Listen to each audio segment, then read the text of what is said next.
nous avions des tensions pour vous proposer de travailler ensemble, de rapprocher nos peuples, nos communautés, pour le développement et le bien-être de celles-ci. À aucun moment, je n'ai affiché une attitude belliqueuse, quelle qu'elle soit, à l'égard du Rwanda ou de l'Ouganda ou d'un autre de nos 9 voisins. Aujourd'hui, nous vivons cette situation et nous sommes les deux seuls capables d'arrêter cette escalade. Je le dis en prenant à témoin le président João Lourenço, notre président actuellement de l'Union africaine, dont je rends d'ailleurs l'hommage, un hommage particulier pour son implication dans cette crise et qui, comme vous le savez, était à quelques encablures de la régler définitivement. Mais malheureusement, sans aucune raison, en tout cas je n'en ai jamais entendu jusqu'à ce jour, vous avez boycotté cette cérémonie alors que nous étions à 98% déjà de recouvrer une paix durable. Mais il n'est pas trop tard pour bien faire. Et c'est pour ça que je prends à témoin ce forum et à travers lui le monde entier pour vous tendre la main, Monsieur le Président, à ce que nous fassions la paix des braves. Et cela demande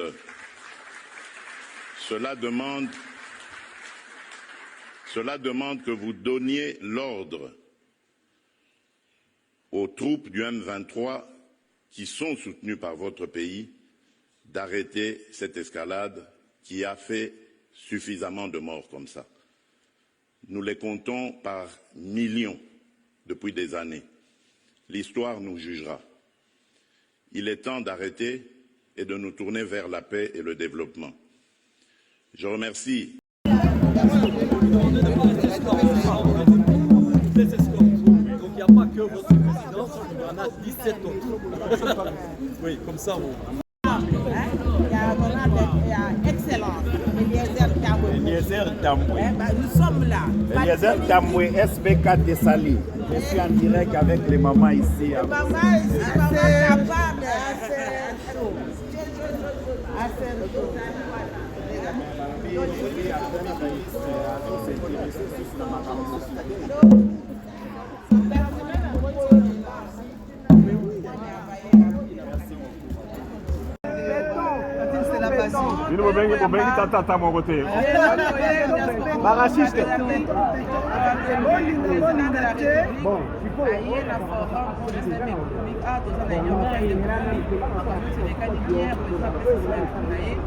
Maman capable.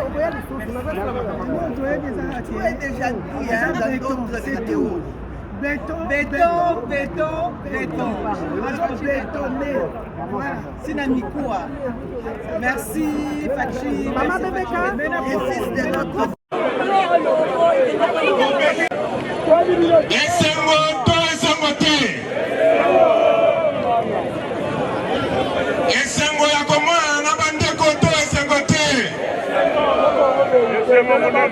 Bakanisaki parti na biso kokabwana lelo baleli tozokana motako kabola parti oyo est-ce que ça bota maki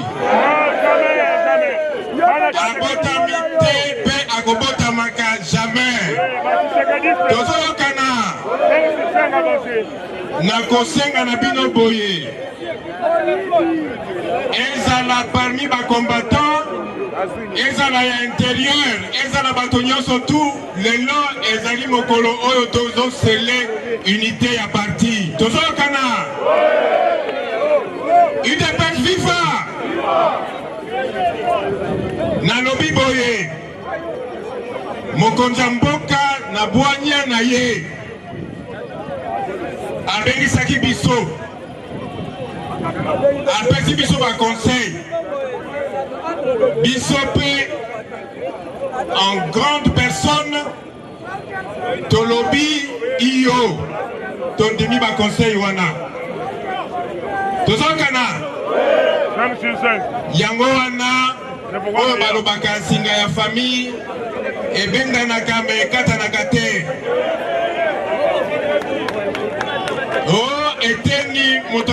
boye eteni mutasala ki boye eteni akoki kolongwa na parti oyo te tozokana moto moko akokabola ngai na secrétaire général Kabuya azali te tozokana yango wana nazosenga boye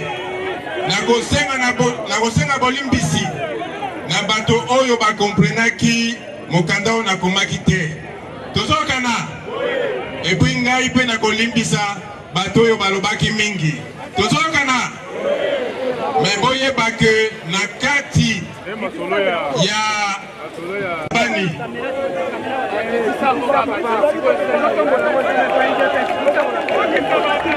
maboko mpona VPM tozali na excellence Acacia tozali mpe na bandeko mosusu bazali awa te tozali na sénateur Aristide tozali na VPM Peter Kazadi tozali na ndeko ya biso ya mwana moke Christian Lumu tozali na CGA Aselo biso tozali wana mpona koaccompagner processus oyo ya réconciliation tozokana tokosana yango ti na suka parce que sikoyo neti tobandeli UDPS na 2028 biso kaka moto tokokamba mboka oyo tozokana merci mingi natondi bino botondi FIFA sikoyo tozobengisa chaque fois tokanisaka esika touti babandi kotonda moko na moko mpola bozali awa borépondre na rendez-vous na biso nakosenga avec l'autorisation du secrétaire général to kanisa bandeko batika biso en commençant par Papa Nabiso Kondo Etienne Tshisekedi wa Mulumba tokanisa bandeko bawaki batumbaki na kati ya permanence awa pe bandeko musbazali ebele o bawa na kati ya lutte oyo na permission ya secrétaire général. Je vous en prie une minute de silence.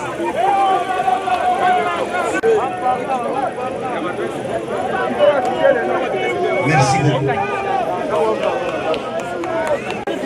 Nateli midi boso na bino awa eza esengo toyeba lokola na lobaka mikolo nyonso dans une équipe, dans un groupe, surtout dans un parti politique, il ne peut pas y avoir deux chefs à la fois. Toyokani UDPS ezaobe na chef obe moko Fachi Beton Mukantombolo toyokani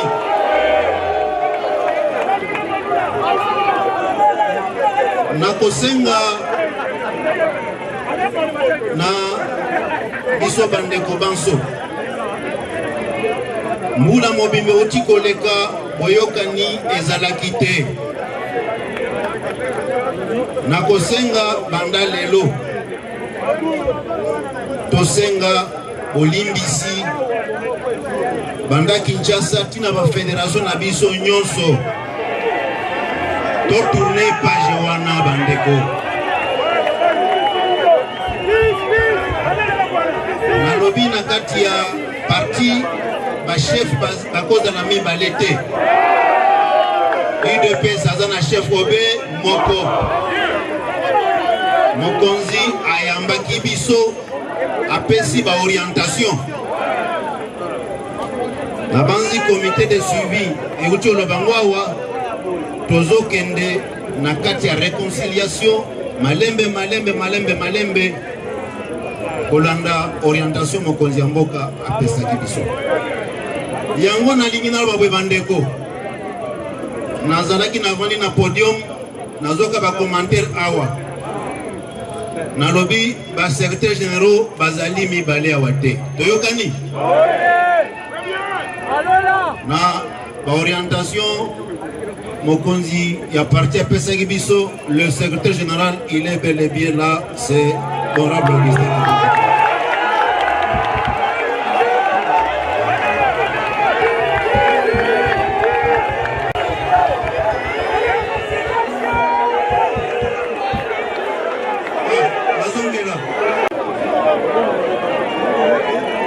Nalobi nyuma ya sima ya une année mobimba to tourner page to limbisana banda Kinshasa tina ba fédération nyonso ya intérieur oyokani yango na kobenda na kointerpele bandeko na biso ba communicateur ba parlementaire debout awa tokoti na kati ya réconciliation makambo ya kobwakelana bambwakela esila bandeko nalobi ndenge moko na ba communicateur ba parlementaire debout ba membre du comité fédéral na biso banso comité cellulaire sectionnaire à travers mboka mobimba ba du progrès motocycliste ba jeune na biso ba maman ligue de femmes tolimbisana tokende na nzela lolenge chef du parti asengi yango toyokani basala accompagnement ya processus oyo ekomema biso tina congrès ya décembre.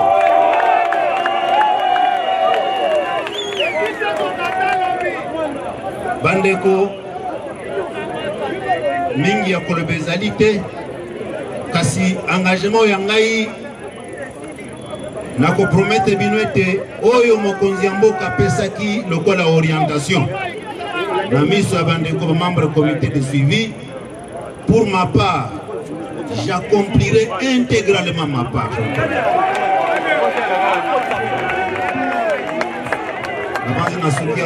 Pour le reste, nous allons pas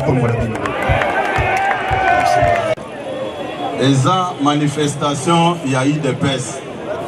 IDPS Tshisekedi. Nakosenga bino boye. Bokoki koya nandako ya mutu te bo imposer identité mususu. Bino bakolo ba drapeau bo matisi oyo. Bokitisa ngona nu botombola ba drapeau ya IDPS. Les choses doivent être dites clairement de cette manière. Pona koyebisa bino ke drapeau oyo nasina yebisa bino mbala na mbala. Oyo eza mouvement associatif te. Oyo eza parti politique kombo nango IDPS bar Tshisekedi. Botombola ba drapeau ya IDPS dikolo. Botan ke naza na gestion ya parti oyo na koyebisa bino boye boza kolandanga malamu okoki kosala musala ya association na yo, mais quand il est question de la manifestation de l'IDPS, il faut avoir le drapeau de l'IDPS. Toyokani toyokani bomibete la maboko makasi. Bana Fachi Beton viva. Nakanisi makambo nyonso ya kitoko ese lobamaki awa na ba prédécesseur na ngai, en commençant par le comité d'accompagnement, le secrétaire général adjoint mon frère Deo Bizibu balobi makambo nyonso ya kitoko.